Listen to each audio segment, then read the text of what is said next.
Hey friends, so in one of my recent videos, I said something along the lines of it did not matter who was president in relation to certain things unfolding in the country. Some of you, I must not have been very clear. I thought I was, but I want to clarify. I was not saying that it doesn't matter who's president, period. It does matter who's president.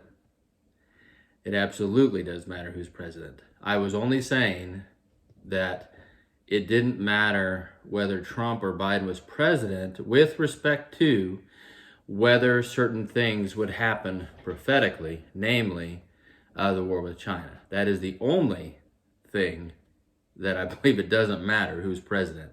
So, in fact, let me take a second and just be very clear. Most of you watching this video, I have a feeling I already understand how you feel about things and where you're at. But when it comes to the American political landscape,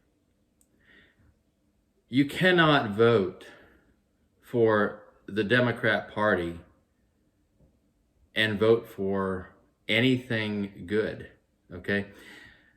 The Republicans at this point are not much better. But let me just be very clear about this. If you voted for Biden, you voted for evil.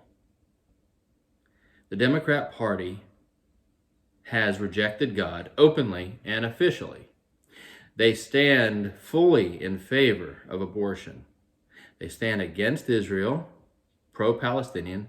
They're pro-communism, pro-socialism, which is legalized theft and against the law of God. They are for homosexual rights, etc. They stand against everything that the Bible stands for. Therefore, no Christian can vote Democrat without sinning. It's that simple. It's that simple. That doesn't mean you have to vote Republican, but you can't vote Democrat if you're a Christian, unless you have a candidate who is fully rejecting all of the things that their party stands for, at which point it's just whether a question of wisdom, whether that single Democrat candidate will be able to vote their conscience. And as we've seen in the Democrat Party in the United States, that doesn't happen. They rule all of their members with an iron thumb. Now, with regards to the Republicans, they're not much better. I think the church has been lost in the Republican Party for a long time, and it's time for us to step out of both parties and demand that both parties submit to God and declare him ruler of all. Otherwise, there's no hope. You know, we are not to live in a secular society. This country belongs to God, and both, while there is to be separation of church and state in that the government cannot dictate to the church how to worship, and the church should not be involved in the execution of murderers or the enforcement of the law. Those two roles need to be completely separate. Both have to point to God as the source of their authority, and both have to exercise their authority within their realm under his principles. And when those principles are rejected, then anarchy reigns, lawlessness reigns, sin reigns, society breaks down, people are destroyed.